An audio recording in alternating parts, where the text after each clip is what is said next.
There's definitely a unique atmosphere here in Warsaw as preparations towards the remarkable annual event, the March of the Living, are at their peak. Delegations from all across the world are making their way here. You can see signs from the airport and throughout the city marking this day, but somewhat hovering above is the recent diplomatic scandal or rift between Israel and Poland over the much controversial so-called Polish bill aimed at punishing whoever will imply or suggest the Poles or the Polish nation had anything to do with Nazi war crimes. Jerusalem and Warsaw decided to sit down together and work things out, but so far no solution in sight.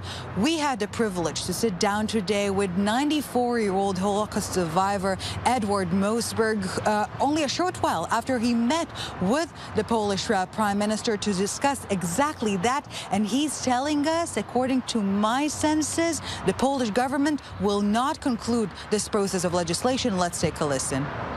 Well, not only he won't listen, but he had a meeting for 7 minutes. He stayed with me for much longer time. Even he had other meetings. We know they were murdered. That's all. You should not. If you don't know the number, don't say it. Okay? The same thing, the collaborators. Okay? They were collaborators, Polish collaborators and Jewish collaborators. Okay?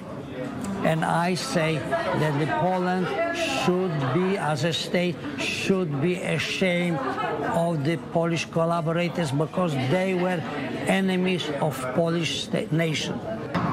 Well, not vowing that the bill will be nixed altogether, Johnny Daniels, a Jewish confidant of Prime Minister Morawiecki, is saying that this mutual path of reaching understandings will bear fruit. With that said, he's also mentioning that Israel doesn't have too many allies, and Poland, in his opinion, is definitely a keeper. Let's take another listen. There was a lot of damage done in terms of Polish-Jewish relations, in terms of relationship between Poland and the State of Israel. However, I do believe that we are able to fix this and move forward and create a better future. At the end of the day, Israel doesn't have many allies, and Poland is a true ally of the State of Israel. From a perspective of an Israeli who works and lives here in Poland, I understand the deep importance of this friendship and this relationship in terms of making a better future for all of us.